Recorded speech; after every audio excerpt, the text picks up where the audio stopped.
पवित्र तीर्थ नगरी कुंडेश्वर अपने प्राचीन मंदिरों और रहस्यमयी कहानियों के लिए जानी जाती थी।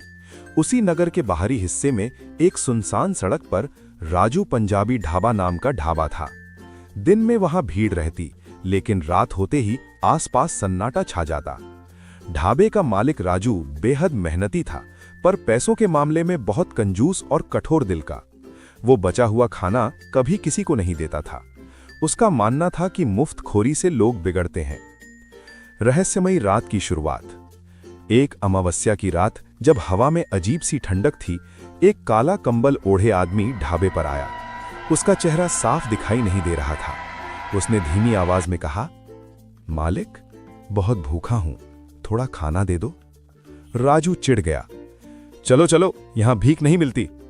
वो आदमी कुछ क्षण तक राजू को घूरता रहा। उसकी आंखें अंगारों की तरह चमक रही थीं। फिर वो बिना कुछ बोले अंधेरे में गायब हो गया।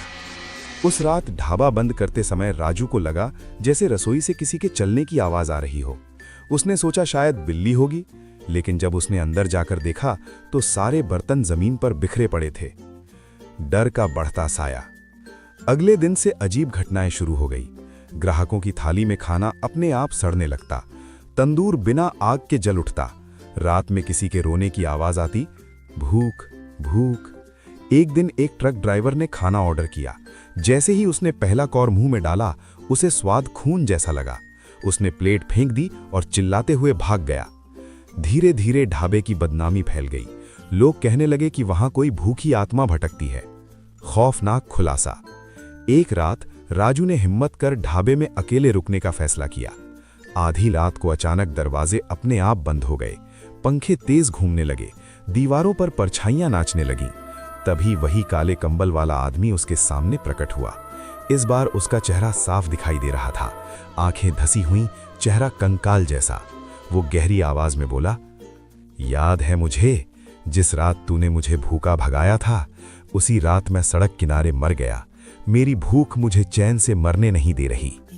राजू कांपने लगा। मुझे माफ कर दो, आत्मा ने कहा। भूखे का अपमान सबसे बड़ा पाप है। अब तू भी डर और भूख महसूस करेगा। अचानक ढाबे की सारी लाइटें बुझ गईं। राजू बेहोश हो गया। समाधान की तलाश। सुबह गांव वालों ने उसे बेहोश पाया।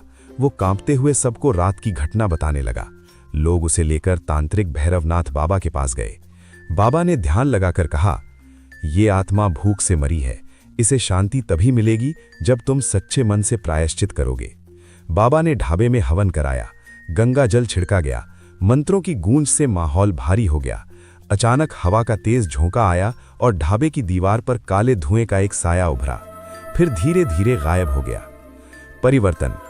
राजू ने उसी दिन से प्रण लिया कि वो हर रात कम से कम 10 गरीबों को खाना खिलाएगा। उसने ढाबे के बाहर बोर्ड लगवाया, यहां कोई भी भूखा नहीं जाएगा। धीरे धीरे डरावनी घटनाएं बंद हो गईं। ढाबा फिर से चल पड़ा।